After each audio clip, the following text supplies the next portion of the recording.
الحمد لله نحمده ونستعينه ونستغفره ونؤمن به ونتوكل عليه ونعوذ بالله من شرور أنفسنا ومن سيئات أعمالنا من يهده الله فلا مضل له ومن يضلله فلا هادي له ونشهد أن لا إله إلا الله وحده لا شريك له ونشهد أن سيدنا ومولانا محمدا عبده ورسوله أما بعد فأعوذ بالله من الشيطان الرجيم بسم الله الرحمن الرحيم يا أيها الذين آمنوا ادخلوا في السلم كافة ولا تتبعوا خطوات الشيطان إنه لكم عدو مبين وقال تعالى في مقام آخر واعتصموا بحبل الله جميعا ولا تفرقوا وقال تعالى قد أفلح من زكاها وقد خاب من دساها وقال تعالى في مقام آخر يا أيها الذين آمنوا اتقوا الله وكونوا مع الصادقين وقال النبي صلى الله عليه وسلم ألا إن في الجسد مضغة إذا صلحت صلح الجسد كله وإذا فسدت فسد الجسد كله ألا وهي القلب صدق الله العظيم وصدق رسوله النبي الكريم ونحن على ذلك من الشاهدين والشاكرين والحمد لله رب العالمين. درود شریف پڑھیے.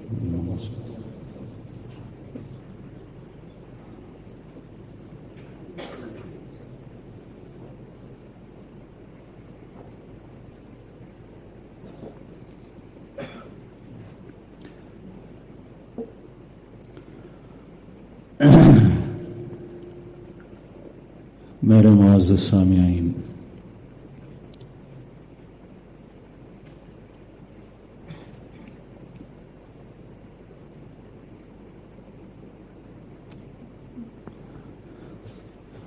حضرت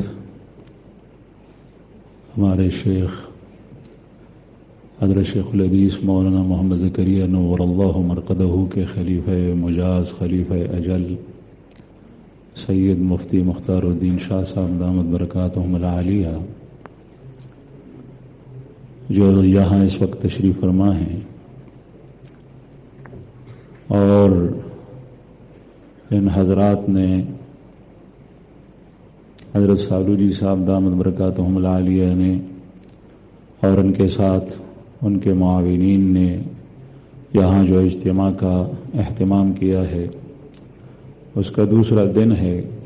کل انشاءاللہ اختتام پذیر ہوگا. حضرت کے آنے کا جو مقصد ہے تو اس کو میں قرآن کریم کی آیات کی تفسیر میں بیان کرنے کی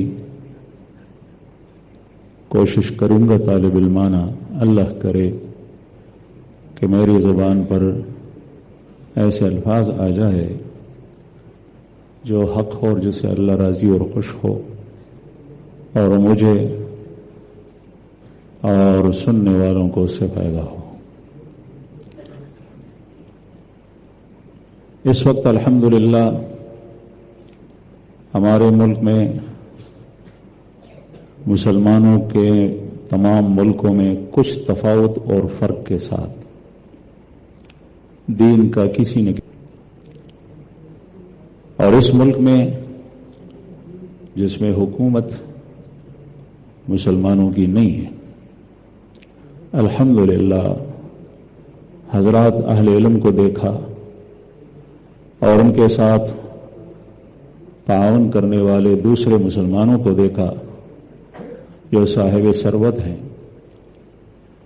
تو بڑے پیمانے پر کام ہو رہا ہے.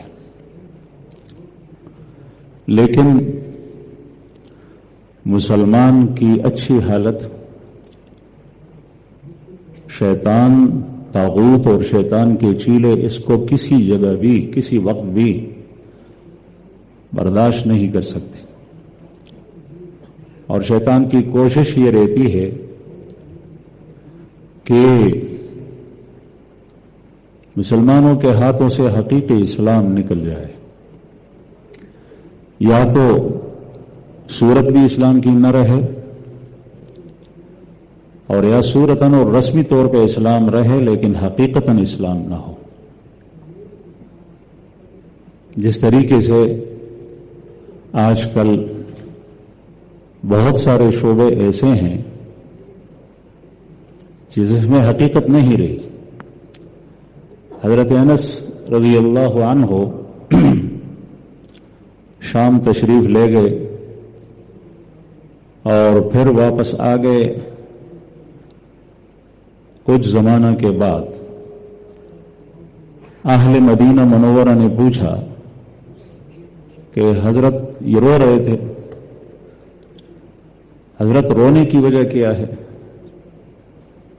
انہوں نے کہا کہ میں نے وہاں شام میں مسلمانوں کی حالت نماز پڑھتے ہوئے دیکھی تو نماز اس طریقے پہ نہیں ہوئی جو رسول اللہ صلی اللہ علیہ وسلم نے جس طریقے پہ ہمیں نماز پہ چھوڑا تھا، جس طریقے سے ہمیں ڈالا تھا، جس طریقے سے ہمیں نماز پہ لگایا تھا، اس طریقے سے نماز میں نے اس حالت میں نہیں دیکھی. اس لیے میں رو رہا ہوں. تاخیر کے ساتھ وقت کے نکلنے کا خطرہ ہوتا ہے، اس وقت پڑھی جاتی. چنانچہ احادیث کے اندر حضرت انس رضی اللہ عنہ کے خود اکیلے نماز پڑھنے کے واقعات گھر میں آئے تھے. تو بعض جگہوں کے اندر انہوں نے پوچھا کہ آپ نے ہمارے اندر کوئی تبدیلی دیکھی اور محسوس کر رہے ہیں؟ حضرت انس رضی اللہ عنہ نے ارشاد فرمایا کہ اتنا تو نہیں ہے جتنا ان لوگوں کے اندر ہے، لیکن خشوع تمہارے اندر بھی وہ نہیں رہی. اور حدیث مبارک میں آتا ہے کہ سب سے پہلی چیز جو نماز سے نکلے گی وہ خشوع ہوگی، عاجزی نہیں رہے گی. اس لیے کہ قرآن کریم میں اللہ جل شانہ نے مومنین کی صفات کی ابتدا جہاں سے کی ہے 18ویں پارے کے ابتدا میں، تو ان صفات میں پہلی صفت جو ارشاد فرمائی وہ یہ قد افلح المؤمنون الذین هم فی صلاتهم خاشعون. مومن کامیاب ہیں الذین هم فی صلاتهم خاشعون، جو اپنی نماز میں خشوع کرنے والے ہیں، عاجزی کرنے والے ہیں. اللہ جل شانہ نے سب سے پہلے خشوع کا لفظ ذکر کیا. اور مومن ان صفات کا مجموعہ ہوتا ہے جو اس کے علاوہ اور بھی آگے آ رہی ہیں. اور قرآن کریم میں اللہ جل شانہ نے جگہ جگہ مومنین کی صفات ذکر کی ہے. تو عرض یہ کر رہا تھا کہ شیطان کی کوشش یہ رہتی ہے کہ مسلمان اپنے پلیٹ فارم پہ نہ رہے، مسلمان اپنے راستے کے اوپر نہ رہے، یا پھر رسمی طور پر ہو حقیقت نہ ہو. جس طریقے سے میں معافی کے ساتھ پیشگی معافی چاہتا ہوں اپنے استاد صاحب سے، اگر وہ سن رہے ہوں. درجہ ثانیہ میں ان سے ہم نے درس کے دوران کچھ اشعار سنے تھے، وہ شعر ایک یاد آ گیا. مجھے اشعار کے ساتھ شغف نہیں ہے، دلچسپی نہیں ہے، لیکن آج سے 43 سال پہلے جو انہوں نے اشعار درس کے دوران کہے ہیں وہ نکالنے سے نکلتے نہیں. تو وہ فرماتے تھے تیسیر المنطق عیساغوجی اور مرقات ہمیں پڑھاتے ہوئے کہ منطق ہوئی تباہ کے افراد رہ گئے، آنسو بہا رضا کے حقیقت چلی گئی. منطق ہوئی تباہ کے افراد رہ گئے، آنسو بہا رضا کے حقیقت چلی گئی. میں یہ شعر برائے شعر کہنا نہیں چاہتا، میں تائید اور استیناس کے طور پر اس کو پیش کرتا ہوں کہ آج کل مختلف جگہوں میں مسلمانوں کی صورت تو ہے، رسم ہے، لیکن حقیقت نہیں. اور اللہ جل شانہ کو رسم اور صورت نہیں چاہیے، اللہ جل شانہ کو حقیقت چاہیے. چنانچہ حدیث مبارک میں آپ صلی اللہ علیہ وسلم نے ارشاد فرمایا ان اللہ لا ينظر الى صورکم ولا الى اموالکم وَلَكِنْ يَنْظُرُ إِلَىٰ قُلُوبِكُمْ وَأَعْمَالِكُمْ، اللہ جل شانہ تمہاری صورتوں اور تمہارے مال کو نہیں دیکھتا، کس کی صورت حسین ہے، کون خوبصورت ہے، کون بدصورت ہے، خوبصورت اللہ کا محبوب ہو، بدصورت اللہ کا محبوب نہ ہو، ایسا ہرگز نہیں، کون مضبوط اور پہلوان ہے، کون نہیں۔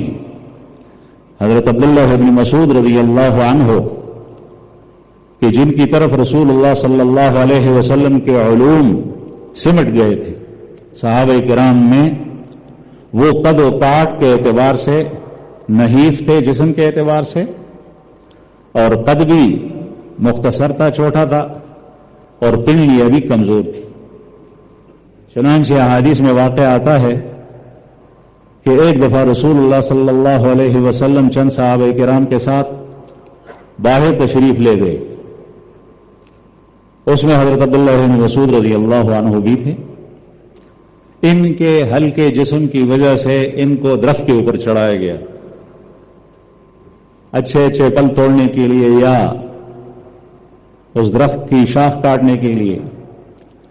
ہوا کا جھونکا آیا اور حضرت عبداللہ بن مسعود رضی اللہ عنہ کی پنڈلی سے وہ نیچے والی چادر ازار ہٹ گئی، پنڈلی نظر آئی، تو صحابہ کرام ہنس پڑے، اس لیے کہ پنڈلیاں بہت کمزور تھی۔ رسول اللہ صلی اللہ علیہ وسلم بھانپ گئے، سمجھ گئے، ارشاد فرمایا کہ تم ابن مسعود کی پنڈلیوں کو دیکھ کر ہنس پڑے۔ صحابہ نے عرض کیا کہ ہاں یا رسول اللہ، بہت باریک پنڈلیاں ہیں، پتلی پتلی، اور یہ وہ زمانہ تھا کہ جو جسمانی پہلوانی کا دور تھا۔ آج کل تو بندوق کی گولی چلانی ہوتی ہے، جس کی ایک انگلی بھی صحیح ہو وہ بھی چلا سکتا ہے، لیکن وہ زمانہ دو بدو لڑائی کا تھا، پہلوانی کا تھا، اس لیے حضرت عبداللہ بن مسعود رضی اللہ عنہ کی کمزور پنڈلیوں کو دیکھ کر صحابہ کرام ہنس پڑے۔ آپ صلی اللہ علیہ وسلم نے ارشاد فرمایا، اللہ کی قسم، ابن ام عبد کی پنڈلی اللہ کے ہاں قیامت کے دن ترازوی اعمال میں احد کے پہاڑ سے بھی زیادہ بھاری ہے، اور اس کی وجہ یہ ہے کہ ترازوی اعمال میں قیامت کے دن جو وزن ہوگا، جو تول ہوگا، تو وہ ایمان اور اعمال کے اعتبار سے ہوگا، وہ صورت کے اعتبار سے نہیں ہوگا۔ وہ وزن انسان کی ہڈی اور گوشت پوست کا نہیں ہوگا، یہاں بھاری ہوگا تو وہاں پر بھی بھاری ہوگا، نہیں، ایمان مضبوط ہے تو وزن زیادہ ہے، اعمال شریعت کے موافق ہیں تو وزن زیادہ ہے، اعمال کے اندر اخلاص ہیں تو وزن زیادہ ہے۔ اگر یہ چیز نہیں ہے، یا ایمان میں کمزوری ہے، اعمال میں اخلاص کی کمی ہے یا ندارت، تو وزن نہیں۔ فَمَن يَعْمَلْ مِثْقَالَ ذَرَّةٍ خَيْرًا يَرَهُ وَمَن يَعْمَلْ مِثْقَالَ ذَرَّةٍ شَرًّا يَرَهُ، ذرہ ذرہ عمل کو تولا جائے گا۔ اس لیے وہاں عمل کی قلت و کثرت کے اعتبار سے وزن بھاری نہیں ہوگا کہ قلیل ہے تو وزن کم ہے، کثیر ہے تو بھاری ہے، نہیں، ایمان مضبوط ہے، اخلاص ہے، اعمال شریعت کے موافق ہیں، وزن بھاری ہے، اور اگر ایسا نہیں ہے تو ہلکے۔ تو عرض یہ کر رہا تھا کہ شیطان اور طاغوت کی کوشش یہ رہتی ہے کہ مسلمان کسی طریقے سے اس نہج پہ نہ رہے، جس نہج پہ، جس ہدایت کے راستے پہ، جس شریعت پہ، جس دین کے اوپر محمد رسول اللہ صلی اللہ علیہ وسلم نے ان کو چھوڑا ہے، اور اللہ پاک جس طرح چاہتے۔ اس لیے عموماً اس کی طرف سے، حضرت کی طرف سے اس کے لیے 3 اصول پیش کیے جاتے ہیں۔ ایک تو یہ ہے کہ پورے دین کے اوپر عمل ہو، پورے دین کے اوپر، بعض حصے پر عمل ہو، بعض پر نہ ہو۔ قرآن کریم نے، رسول اللہ صلی اللہ علیہ وسلم کے احادیث نے اور قرآن کریم نے وہ صورتیں مختلف قوموں کی بیان کی ہیں جن کا عمل دین کے کسی خاص حصے پر تھا، باقی دین کے اوپر نہیں تھا، اللہ جل شانہ نے ان کو ہلاک کر دیا۔ خصوصاً یہودیوں کا تذکرہ بار بار آتا ہے، یہ کرتے تھے، یہ نہیں کرتے تھے، کچھ حصے پر عمل کرتے تھے، کچھ پر نہیں کرتے تھے، نہیں، پورے دین کو ماننا پڑے گا، یہ بھی دین ہے، یہ بھی دین ہے۔ عقائد، اعمال، معاملات، اخلاقیات، معاشرت، حقوق و آداب، جس طریقے سے عوام کے اندر بعض چیزوں پر عمل نہیں ہوتا۔ عموماً دینی کام کرنے والوں کا اکثر و بیشتر دین کے تمام شعبوں میں کسی خاص شعبے پر عمل ہوتا ہے، اور بعض افراد کے ذہن میں ہوتا ہے کہ سارے کے سارے لوگ اس پر جمع ہو جائے، باقی کو چھوڑ دیں۔ ایسا نہیں، اس دین کا یہ بیڑا پوری امت اٹھائے گی۔ امت کے اندر اجتماعیت ہوگی تو پورا دین آئے گا۔ امام اکیلا ہو تو جماعت کی نماز نہیں ہوگی، امام کے پیچھے مقتدی ہو تو جماعت کی نماز کہلائے گی، اور جماعت کے نماز کے الگ مسائل اور احکام ہے، اور انفرادی مسائل کے منفرد کی نماز کے الگ احکام اور مسائل۔ حج ہے، اجتماعی عمل ہے، جماعت کی نماز ہے، اجتماعی عمل ہے۔ جہاد ہے، دشمنوں کے ساتھ لڑنا ہے، امیر کی عمارت میں لوگ لڑیں گے۔ چنانچہ احادیث کے اندر واقع آتا ہے رسول اللہ صلی اللہ علیہ وسلم نے اطاعت امیر کا جگہ جگہ حکم دیا تھا۔ ایک جگہ صحابہ کرام کی جماعت ایک سریے کے اندر بھیجا، امیر مقرر کیا، ان حضرات کی امیر کی عمارت میں کسی حکم کی تعمیل میں کوتاہی ہوئی تو امیر نے آگ جلائی اور کہا کہ اس میں کودو۔ بعض حضرات انہوں نے پانچے اٹھائے، چادریں اٹھائی اور ان میں کودنے کا ارادہ کیا، اس لیے کہ امیر کی اطاعت تھی۔ تو بعض پیچھے رہ گئے کہ نہیں، ہم تو اسلام کو اسی لیے قبول کر چکے ہیں کہ ہم جہنم کی آگ سے بچ جائیں، تو پھر یہاں پر آگ میں کودنا کیا مطلب؟ پھر رسول اللہ صلی اللہ علیہ وسلم کو کارگزاری سنائی گئی۔ آپ صلی اللہ علیہ وسلم نے ارشاد فرمایا کہ جو کوئی اس آگ میں کودتا تو وہ ہمیشہ یعنی آخرت کے اندر بھی جہنم کے اندر ہوتا، اور پھر ارشاد فرمایا کہ امیر کی اطاعت نیک کاموں میں ہوتی ہے، برے کاموں میں نہیں۔ لا طاعۃ لمخلوق فی معصیۃ الخالق، جہاں اللہ کی نافرمانی ہو وہاں پر اطاعت نہیں۔ آگ کے اندر کودنا اور اپنے آپ کو جلانا یہ خودکشی ہے، اپنے آپ کو قتل کرنا ہے، فائدہ اس کا نہیں ہے۔ تو بہرحال میں عرض کر رہا تھا، پہلی بات ہی کہ پورے دین پر عمل کیا جائے، پورے دین پر۔ ہم الحمدللہ مسلمان ہیں، ہر ایک سے پوچھا جائے تو وہ کہتا ہے کہ میں مسلمان ہوں۔ مسلمان وہ ہوتا ہے جس کا پورے دین پر عمل ہو، جو اسلام کو اپنے گلے دیے ہوئے ہو، لو لگائے۔ یہ یاد رہے کہ ابدیت کی صفت کسی انسان سے بھی جدا نہیں ہو سکتی۔ ہر انسان چاہے وہ کافر ہے، مشرک ہے، یہودی ہے، ایک درجے میں عبد ہے، بندہ ہے۔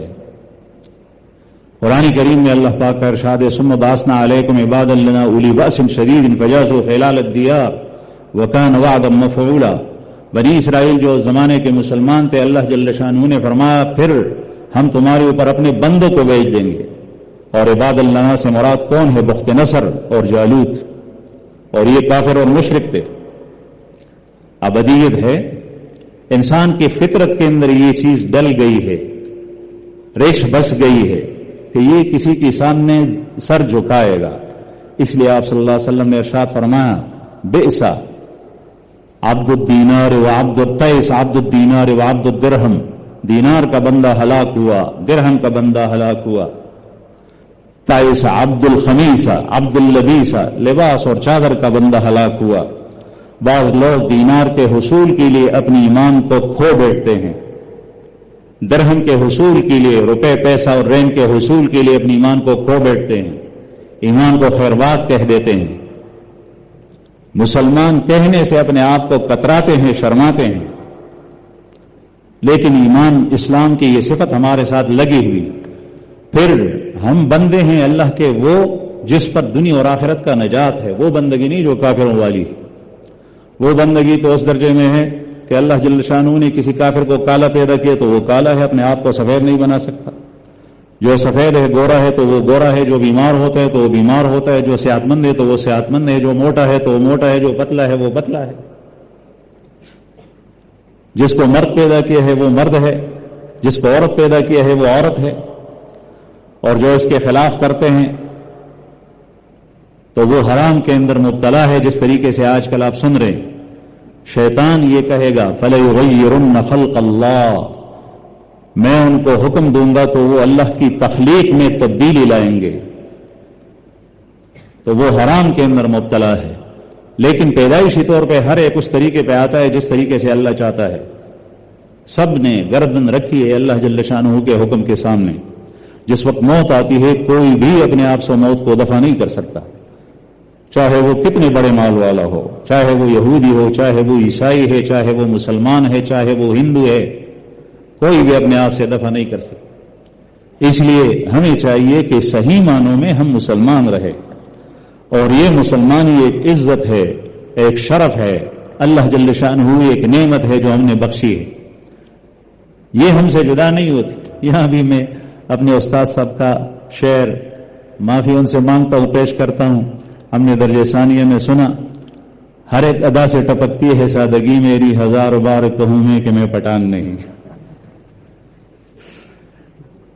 حضرت نے فرمایا تھا، ہم نے سنا تھا، ہر ایک ادا سے ٹپکتی ہے سادگی میری، ہزار بار کہوں میں کہ میں پٹھان نہیں۔ پٹھان پہچانا جاتا ہے، مسلمان پہچانا جاتا ہے، مسلمان کی صورت، مسلمان کی سیرت، مسلمان کا لباس، مسلمان کا اٹھنا بیٹھنا، مسلمان کا بولنا، مسلمان کا کھانا پینا، مسلمان کا اوڑھنا بچھونا، مسلمان کا رہنا سہنا، مسلمان کے معاملات، مسلمان کی معاشرت، مسلمان کی عبادات، مسلمان کے حقوق کی ادائیگی، وہ الگ طرز پہ ہوتی ہے، اس کی الگ ایک شان ہے، وہ اس سے جدا نہیں ہوتی۔ جو چھوڑے گا تو پھر وہ اپنے آپ کو مسلمان نہ کہے، یا تو وہ کمزور مسلمان ہے یا دائرہ اسلام سے نکل جاتا ہے۔ اس لیے پہلا اصول یہ ہے، یا ایھا الذین آمنوا ادخلوا فی السلم کافہ، پورے کے پورے دین اسلام میں داخل ہو جائیں، ہم بھی پورے داخل ہو جائیں، اسلام بھی پورا اختیار کریں، پورے اسلام کا لبادہ اوڑھ لیں، اور ہم بھی پورے کے پورے اسلام میں داخل ہو جائیں۔ یہ نہیں کہ ہاتھ کو آگے کریں باقی پیچھے ہو۔ میں صرف ایک مثال لیتا ہوں، ایمان قبول کرتے وقت، ایمان قبول کرتے وقت ایک کردار زبان کا ہے، ایک دل کا ہے، ایک جوارح اور باقی اعضاء کا ہے۔ اگر ہم سے کوئی پوچھے، کسی شخص سے کوئی پوچھے، کسی علاقے میں مشہور شخص آیا کہ وہ مسلمان ہے یا کافر، مسلمانوں کے اندر رہتا ہے، اس سے پوچھتے ہیں کہ بھئی تم مسلمان ہو؟ وہ کہتا ہے ہاں۔ کلمہ پڑھو؟ وہ کہتا ہے میں کلمہ نہیں پڑھتا۔ اب جب وہ کلمہ نہیں پڑھتا تو اس کا مطلب یہ ہے کہ مسلمان نہیں۔ یہ زبان کا حق ہے، اقرار باللسان، یہ زبان کا حق ہے۔ مطالبے کے وقت اس کو یہ اعتراف اور اقرار کرنا اس کا یہ ضروری، اگر انکار کرے اور نہ کہے تو یہ مسلمان نہیں ہے۔ بعض حضرات یہ کہتے ہیں کہ زبان سے کچھ نہیں ہوتا، نہیں، بعض فرائض زبان کے ہیں، زبان سے بہت کچھ ہوتا ہے۔ قرآن کریم کی تلاوت زبان سے ہے، محنت نہیں کرتا، قرآن غلط پڑھتا ہے، وہ کہتے ہیں زبان سے نہیں، عمل کرو، نہیں، زبان کو اپنا حق دو۔ قرآن کریم میں اللہ پاک کا ارشاد ہے ورتل القرآن ترتیلا، بچوں نے حفظ کیا الحمدللہ، بعض بچوں نے شاندار طریقے سے پڑھا، بلکہ سب نے تقریباً۔ یہ زبان کا حق ہے، آپ کی زبان بھی دین اسلام میں داخل، آپ کا دل بھی دین اسلام میں داخل، دل کے اندر تصدیق ہو۔ تصدیق، رسول اللہ صلی اللہ علیہ وسلم جو کچھ ضروری چیزیں اللہ کی طرف سے لائے ہیں اور امت کو بتایا ہے، مجھے اس پر ایمان ہے، دل سے مانتا ہے۔ اگر زبان پہ لاتا ہے، دل سے نہیں مانتا تو منافق ہے۔ ان المنافقین فی الدرک الاسفل من النار، جوارح اور اعضاء سے بھی ایمان کا اظہار کرے، ایمان اعضاء میں بھی ہوتا ہے۔ اس کی آنکھیں اسی دل کی تصدیق کے موافق دیکھتی ہے، اس کے کان اس دلی تصدیق کے موافق سنتے ہیں، اس کے ہاتھ اس دلی تصدیق کے موافق کسی چیز کی طرف بڑھتے ہیں۔ جن چیزوں سے اللہ نے منع فرمایا ہے، حرام کے محرمات سے ہاتھ رکتے ہیں اور حلال کی طرف ہاتھ بڑھتے ہیں۔ غیر محرم سے مصافحہ نہیں کرتا، آنکھیں غیر محرم پر قصدی طور پہ نہیں لگتی، دل کے اندر ایمان ہے، جوارح اس کے مطابق کام کرتے ہیں۔ اس کے پیر اور اس کی ٹانگیں کسی گناہ کے کام کی طرف نہیں اٹھتی، اس لیے کہ ایمان کا اظہار ٹانگوں سے اسی طریقے سے ہوتا ہے، حرام جگہوں کی طرف نہیں اٹھتی، حرام کاموں کی طرف نہیں اٹھتی۔ یوم تکلمنا ایدیہم وتشہد ارجلہم بما کانوا یکسبون، قیامت کے دن یہی اعضاء یہ گواہی دیں گے کہ یہ شخص زبردستی ہمیں لے جا رہا تھا گناہ کی طرف۔ ہاتھ گواہی دیں گے، ٹانگیں گواہی دیں گی، چمڑا گواہی دے گا۔ تو پہلی چیز پورے ایمان پورے اسلام میں داخل، شعبے بھی سارے کے سارے اسلام کے، جہاد ایک شعبہ ہے، دعوت جہاد وہ راستے ہموار کرتا ہے، موٹر کار سڑک کے اوپر چلتی ہے لیکن پہاڑی علاقے میں نہیں چل سکتی، پہاڑی علاقے میں سڑک بنانے کے لیے بڑی بڑی مشینری چاہیے، وہ پتھروں کو توڑ دے، راستہ ہموار کرے، پھر اس پہ کار چلتی ہے۔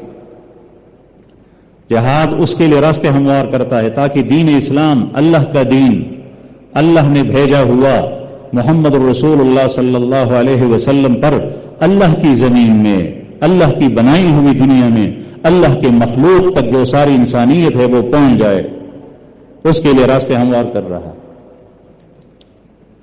دعوت و تبلیغ یہ ایک شعبہ ہے، عوام تک دین پہنچ جائے۔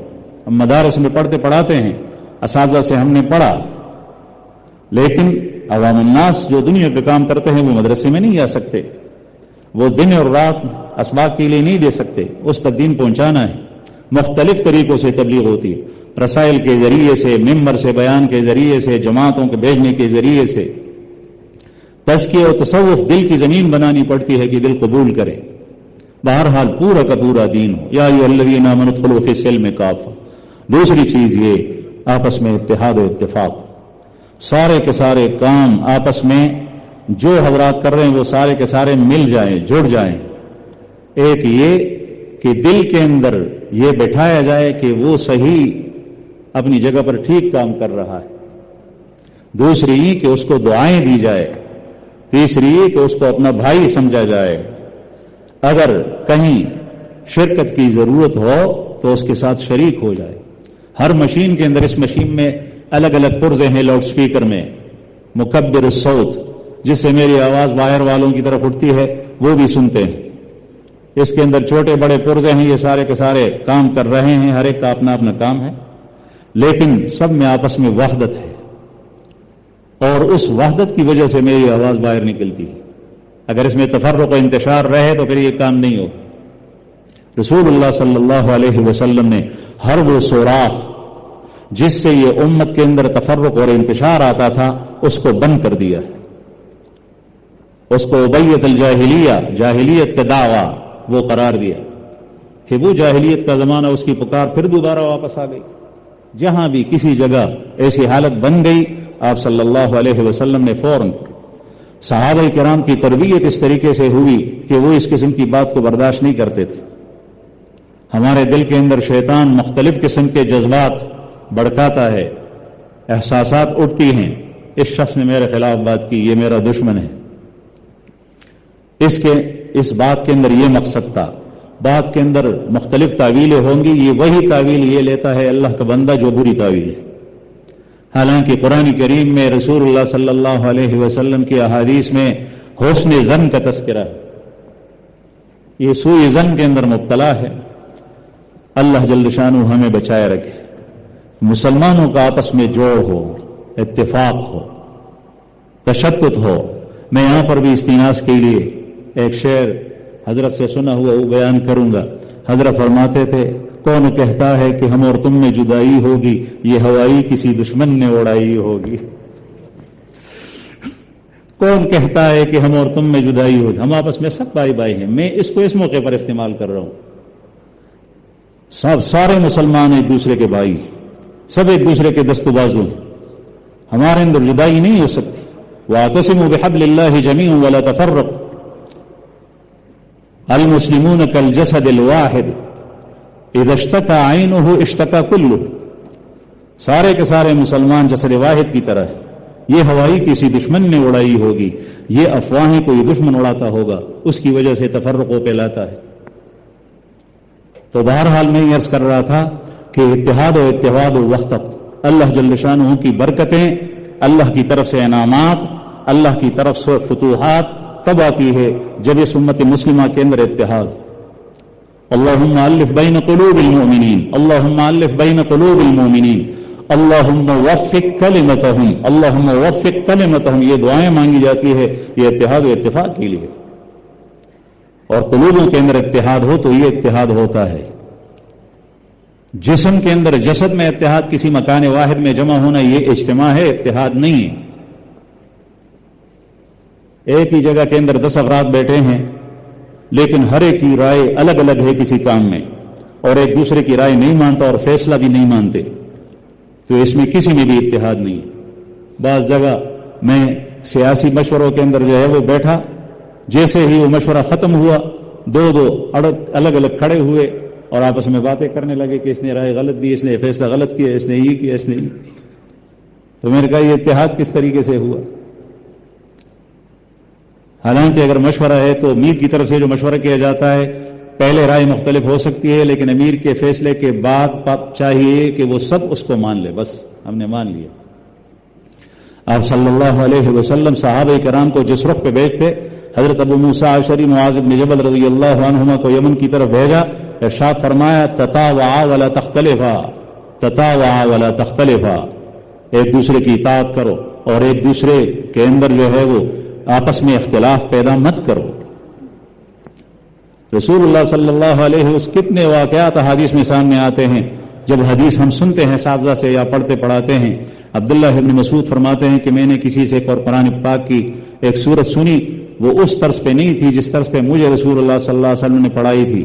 میں نے آ کر رسول اللہ صلی اللہ علیہ وسلم کے سامنے شکایت کی، آپ کا رنگ مبارک متغیر ہوا، اور فرمایا کہ اختلاف مت کرو، تم سے پہلے لوگ اختلاف کی وجہ سے ہلاک ہوئے ہیں، اور فرمایا اس طرح بھی نازل ہوا ہے قرآن، اسی طرح بھی نازل ہوا ہے۔ حضرت عمر بن خطاب امیر المومنین رضی اللہ عنہ کا واقعہ، حضرت ہشام صحابی وہ نماز پڑھ رہے تھے، یہ کہتے میں نے سنا تو وہ صورت اس پہ طرز پہ نہیں تھی جس طرح میں پڑھتا تھا، میں نے نبی کریم صلی اللہ علیہ وسلم کی زبان مبارک سے سنا تھا، چنانچہ میں چاہتا تھا کہ میں نماز میں شخص کو کھینچوں، لیکن میں نے انتظار کیا، جیسے اس نے سلام پھیرا تو میں نے اس کو پکڑ لیا، رسول اللہ صلی اللہ علیہ وسلم کے پاس لے گئے۔ آپ صلی اللہ علیہ وسلم نے فرمایا عمر اس شخص کو چھوڑ دو، اور پھر ہشام سے کہا اقرا یا ہشام، ہشام پڑھ۔ ہشام پڑھنے لگے تو فرمایا ہاکذا انزلت، اسی طریقے سے قرآن اترا ہے۔ پھر عمر بن خطاب رضی اللہ عنہ سے فرمایا کہ پڑھ، حضرت عمر رضی اللہ عنہ نے پڑھا تو فرمایا ہاکذا انزلت، اسی طریقے سے اترا ہے۔ انما القرآن انزل علی سبعۃ احرف، یہ کیا چیز تھی؟ آپس میں اختلاف نہ پیدا ہو۔ حضرت محمد بن الحنفیہ جو صحابی نہیں، حضرت علی کرم اللہ کے وہ صاحبزادے ہیں جو بعد میں پیدا ہوئے دوسری بیوی سے۔ کسی نے پوچھا کہ حسن اور حسین کو اپنے والد محترم حضرت علی وہ محاذ پر نہیں بیچتے، پیچھے رکھتے ہیں، اور آپ کو آگے آگے بیچتے ہیں دشمن کے مقابلے میں، یہ کیوں؟ مختلف قسم کے سائلین کے اس زمانے میں پیدا ہوئے تھے، فتنے، ان کے پوچھنے کا الگ الگ مقصد ہوتا تھا۔ تو یہ کیوں کہ آپ کو محاذ پہ بیچتے ہیں؟ اس لیے کہ اس میں مرنے کا خطرہ ہوتا ہے، اور ان کو پیچھے رکھتے ہیں۔ انہوں نے فرمایا یہ تربیت تھی، فرمایا کہ میرے بھائی حسن اور حسین وہ میرے والد کے لیے آنکھیں ہیں، اور میں اپنے والد کا ہاتھ ہوں، اور جب آنکھوں پر مصیبت آتی ہے تو ہاتھ اس کی حفاظت کرتے ہیں، اس لیے میرے ذریعے سے میرے بھائیوں کی حفاظت ہوتی ہے۔ ایسے جواب دیا، کیوں؟ اس لیے کہ دل مسقل تھا، مزکا تھا، مانجا ہوا تھا۔ وہ اختلافات کی سارے راستے، سارے سوراخ رسول اللہ صلی اللہ علیہ وسلم نے صحابہ کرام کی تربیت کی، صحابہ کرام نے تابعین کی تربیت کی، وہ سارے کے سارے بند کر دیے۔ حضرت علی رضی اللہ عنہ سے کسی نے پوچھا، مسند احمد بن حنبل میں روایت ہے، مسانید علی میں، کہ جنازے سے آگے جانا چلنا افضل ہے یا پیچھے؟ انہوں نے ارشاد فرمایا کہ آگے پیچھے چلنا افضل ہے۔ تو سائل نے پھر دوسرا سوال یہ کیا کہ حضرات شیخین تو آگے آگے چلتے، تو انہوں نے فرمایا کہ وہ خوب جانتے ہیں کہ پیچھے چلنا افضل ہے، لیکن وہ اس لیے آگے چلتے ہیں کہ امت کو حرج کے اندر مبتلا نہ کریں، امت تنگی کے اندر مبتلا نہ ہو۔ یعنی یہ مستحب عمل ہے، اس میں وسعت ہے، مجمع زیادہ ہو، ہزاروں اور لاکھوں کے افراد میں لوگ جنازے میں شریک ہو اور سارے کے سارے پیچھے چلے تو شاید آدھے سے زیادہ لوگوں کو جنازے کی نماز بھی نہیں ملے گی جماعت۔ تو عرض یہ کر رہا تھا کہ اتحاد و اتفاق یہ دوسری چیز ہے، ہر ایک اپنے اپنے نہج پہ کام کرے، کوئی مکتب میں کام کرے، کوئی ناظرہ پڑھائے، کوئی حفظ پڑھائے، کوئی کتابیں پڑھائے، کوئی تجارت کرے، لیکن آپس میں اتحاد و اتفاق ہو۔ جو جس طریقے سے اپنے رب کو راضی کر سکتا ہے اور دین اسلام کا پرزہ بن سکتا ہے اس جوڑے ہوئے امت کا، تو اس طریقے سے بنے۔